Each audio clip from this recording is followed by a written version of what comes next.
destruction de ce véritable camp marque une nouvelle étape de ce que les associations de défense des droits des migrants ont qualifié depuis 2004 d'industrialisation de la détention. D'exceptionnel, l'enfermement devient peu à peu un outil banal de la politique migratoire. Ce type d'univers déshumanisé favorise plus qu'ailleurs le non-droit, les violences, les automutilations et les tentatives de suicide.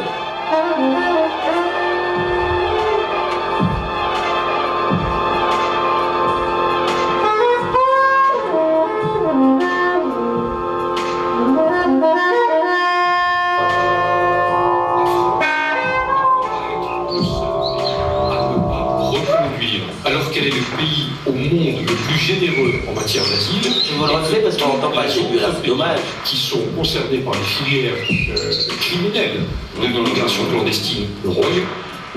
La France ne peut pas être le seul pays à ne pas reconduire, alors qu'elle est le pays au monde le plus généreux en matière d'asile et que tous les autres pays qui sont concernés par les filières criminelles de l'immigration clandestine. Le Royaume-Uni reconduit, les Belges le font, les Néerlandais le font, la Norvège le fait, la Suède le fait, l'Italie le fait. Autrement dit, si nous sommes à la fois le plus généreux et que nous ne reconduisons pas ou jamais, nous sommes la cible des passeurs.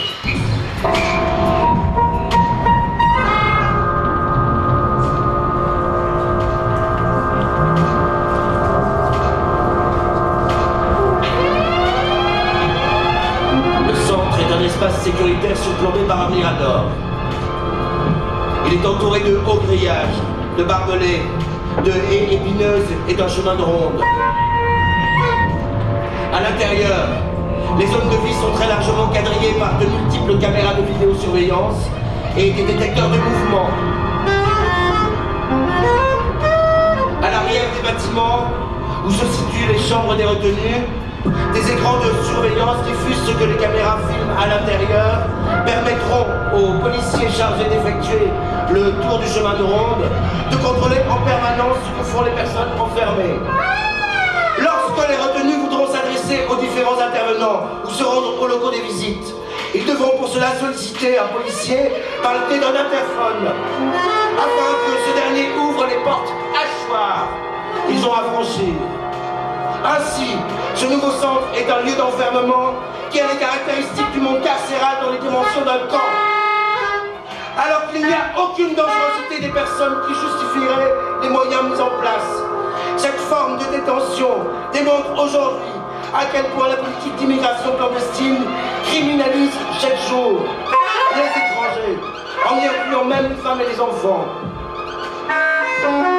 De fait, l'une des spécificités du nouveau centre est de réserver 40 places pour les familles.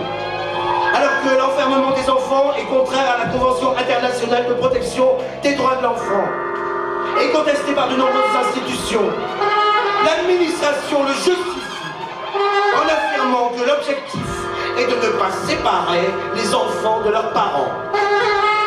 Un autre enjeu concerne la taille de ce lieu. La législation limite la capacité d'accueil à 140 places. Pour contourner ce seuil, le ministère de l'Immigration déclare avoir construit 2 structures, 220 places chacune, supposées indépendantes l'une de l'autre. Or, l'espace entre les 2 CRA n'est que de quelques mètres. Il n'y a pas de séparation claire. Ils sont dans la même enceinte. Seule une route artificielle qui ne mène nulle part les sépare. Il n'existe qu'un seul chemin de ronde.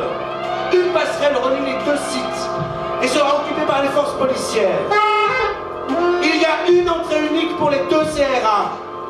Le camp sera placé sous la responsabilité d'une seule personne, supervisant les forces de police qui ont vocation à intervenir dans les 2 zones.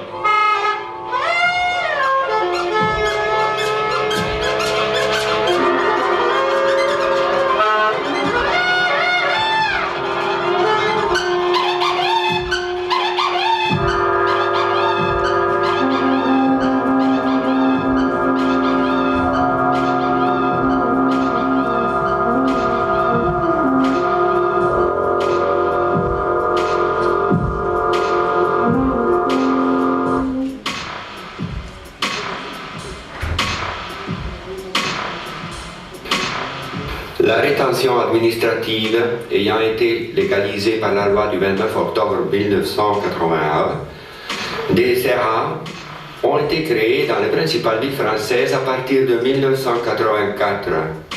L'allongement de la durée maximale d'enfermement, inscrit dans la loi Sarkozy du 26 novembre 2003, et la mise en place de quotas de retour forcés se sont accompagnés de l'extension et de la construction de nouveaux centres de rétention. On est ainsi passé de 773 places en 2003 à 1779 en 2009, avec un objectif de 2058 pour 2010. Dans un rapport de juin 2009, la Cour des comptes a évalué à 174 millions d'euros les dépenses liées à cette politique, dont 50,4 millions pour le seul Mesnil-Amelot. Elle a par ailleurs estimé à 180 000 euros le coût annuel par retenue dans ce centre. Un coût jugé élevé, s'expliquant selon elle par la nécessité de construire à côté un bâtiment pour héberger les escadrons de gendarmes mobiles. Nous sommes devenus le pays le plus généreux. Nous étions le troisième après les États-Unis et le Canada. Nous sommes désormais non seulement le plus demandé, mais celui qui a le taux d'acceptation le plus élevé.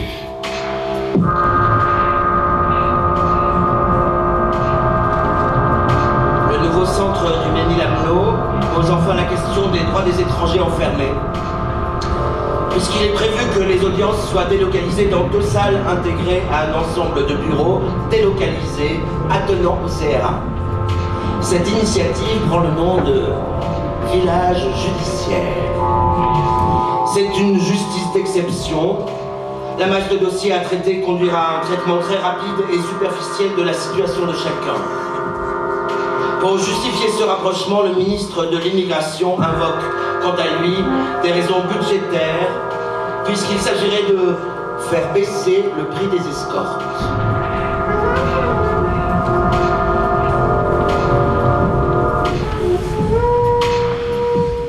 La France fait en la matière plus que son devoir. Je voudrais ajouter un mot. Je suis surpris de la sensibilité sur le sujet.